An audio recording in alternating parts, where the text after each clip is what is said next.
industry that I'm in, layoffs happen all the time. And I ended up going, okay, I'm laid off. I have this kid at home. I still got to pay the light bill. They don't care. And what do I do next? So I worked on my craft. And having a young child, I think I stayed because of that support system here. As a single parent, I had someone who could run by and get her as I was still getting my feet wet and making my bones. And I just have not left yet. Okay, all right. Well, now we know why you're here, but one of the things that we want to talk about, and it's kind of that elephant in the room, is that minority businesses oftentimes, and this is not trying to necessarily get political, but the state that we're in, literally the state, but then also just the state of the world, right?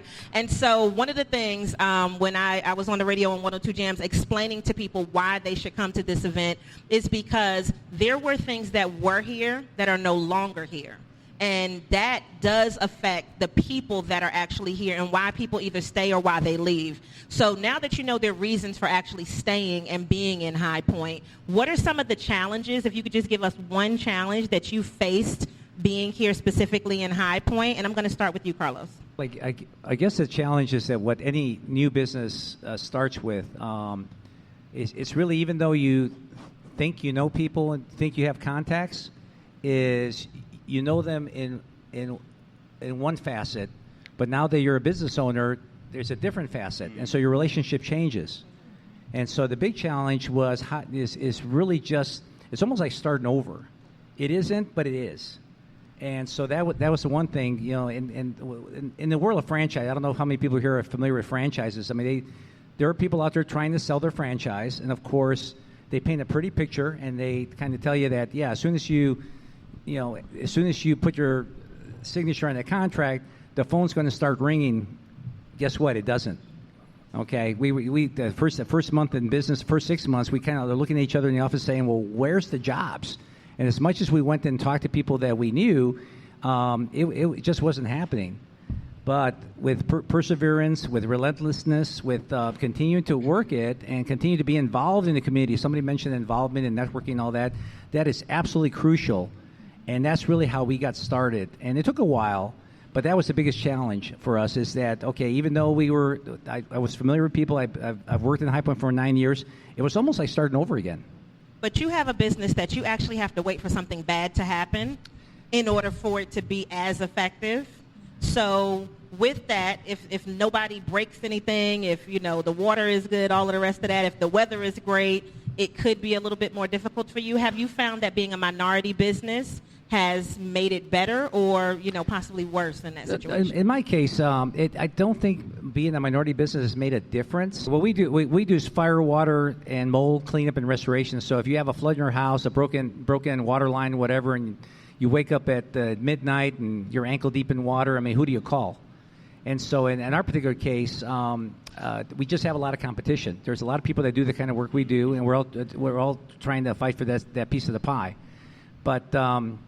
But yeah, we'd like to think that we're recession-proof, but that doesn't mean that the business is going to come to you with the competition the way it is, and the fact that we didn't have a lot of weather. We didn't have a freeze. That's been a big challenge for us this year. Is how do you make up for business that you would normally get if you had, like you said, frozen pipes and that sort of thing.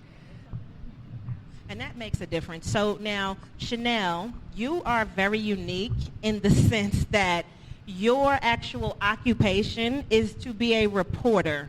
And in this climate that we're in now, have you found that being a minority reporter, specifically in High Point, has been challenging? If you can give us anything about that.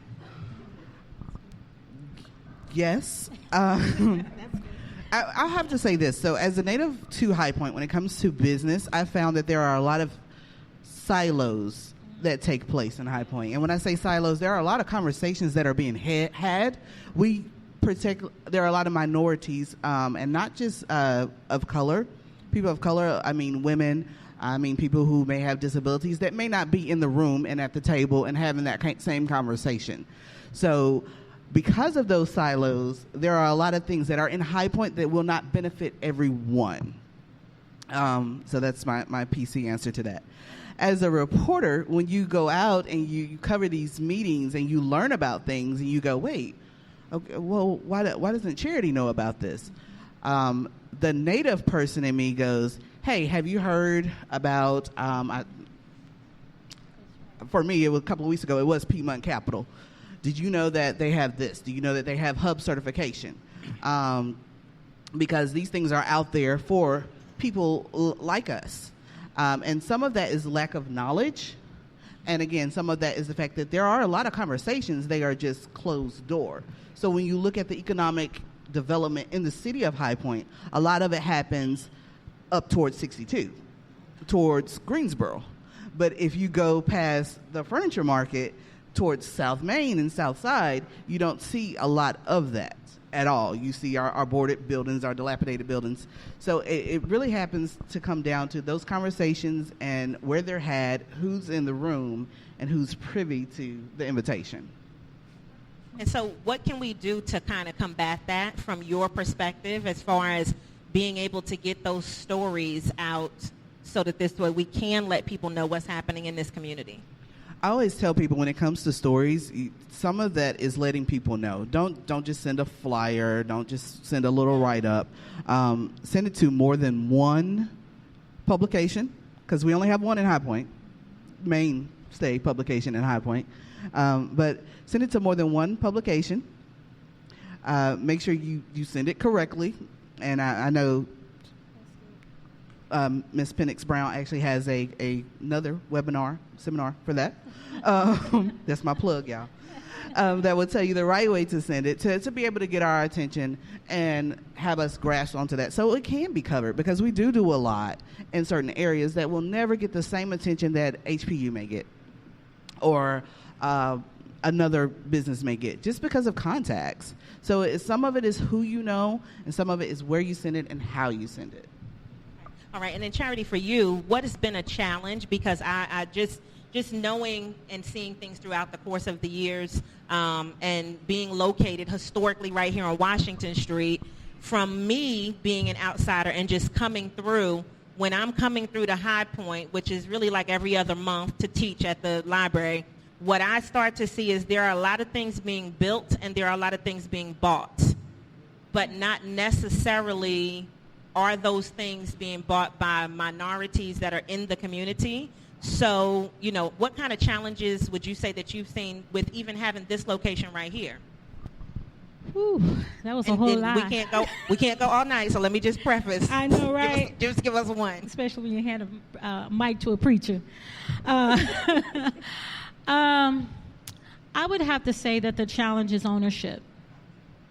One of the key things that I have noticed is a lot of minorities do not really look at the long-term possibility of owning the property and not just leasing.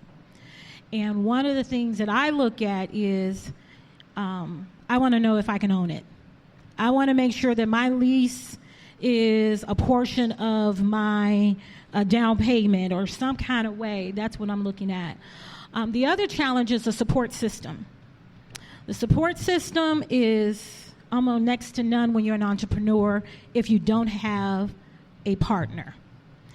And there are ways that I have been able to combat that through being a part of multiple organizations. That's why a lot of you all who know me, you see me everywhere.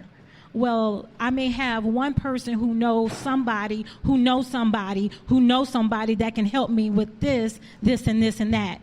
And without that network system from multiple locations, I would not be able to get over some of my challenges. But ownership is a key. I've been booted out a couple of times as it relates to property.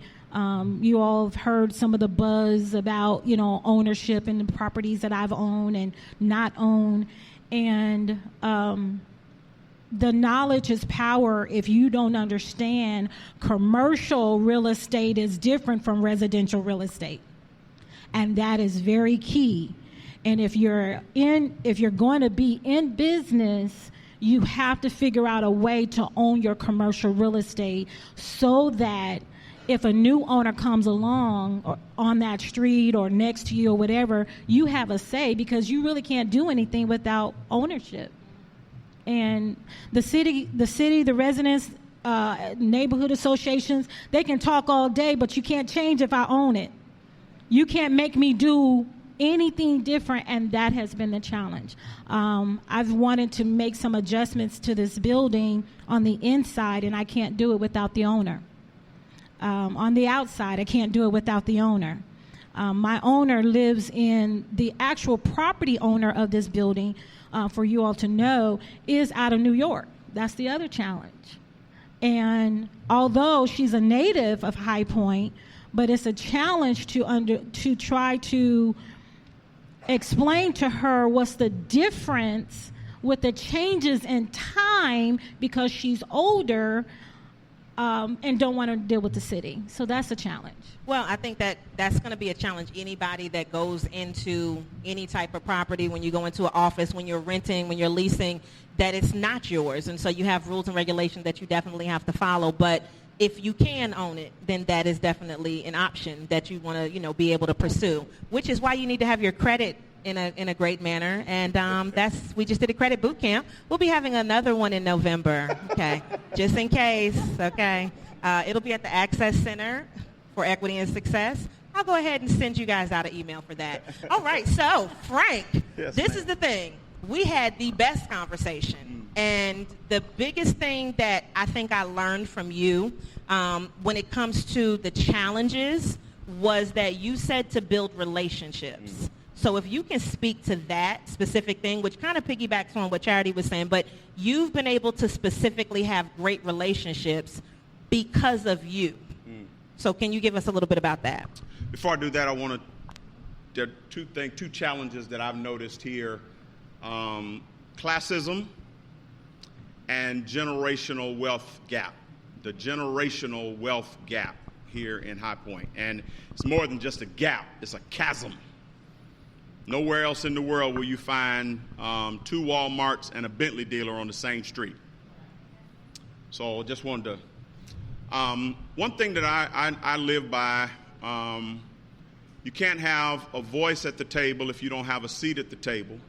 No seat at the table unless you're invited to the table, and you'll never be invited unless you're a friend of the host. So I've just made some pretty influential friends around town and been invited to some tables, and now I have a voice at some of those tables, and I try to make sure that everybody that I speak to understands that I am not the voice for the African American community in this city. I am a voice. I speak for a segment, and when and where I hear of issues and challenges, I try to bring those up when I get an opportunity to, but otherwise I just try to speak truth to power and try to make sure people understand that even though I'm your friend doesn't mean I'm not going to call you on your nonsense. So I just try to make myself available, and no seat at any table have I volunteered for and asked to go to. Every board I sit on, every place I am, I've been invited. I just want to point out the fact that us being where we are, and as a High Point native, I would be remiss if I didn't. I do feel like, having done my own history, that we have gone, High Point is stagnant.